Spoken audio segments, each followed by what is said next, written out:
Tonight, the White House pushing back at Stormy Daniels' allegations of a 2006 affair with then-citizen Donald Trump. The president strongly, clearly, and has consistently denied these underlying claims, and the only person who's been inconsistent is the one making the claims. And disputing this explosive charge, Daniels says she was physically threatened to keep quiet in 2011. A guy walked up on me and said to me, "Leave Trump alone, forget the story." And then he leaned around and looked at my daughter and said, "A beautiful little girl, it'd be a shame if something happened to her mom." And then he was gone.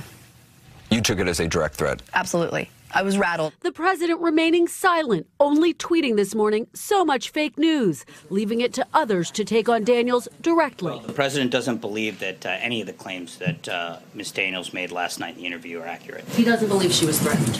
No, he does not. What's his basis for that? Well, he just doesn't believe that, there's nothing to corroborate her claim. But tonight, Daniels is ramping up her legal battle, alleging in new court documents that the president's personal attorney, Michael Cohen, defamed Daniels by insinuating she lied about the affair and violated campaign finance laws when Cohen paid her $130,000 to stay silent right before the election.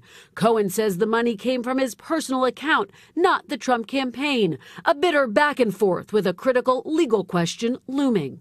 I think it increases the heat, probably for the Federal Election Commission to at least discuss whether to open an investigation here and to get a response from the Trump campaign.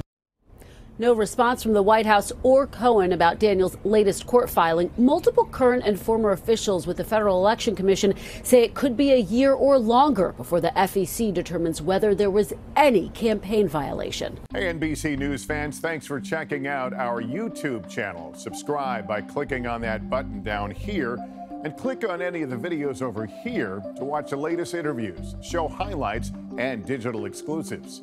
Thanks for watching.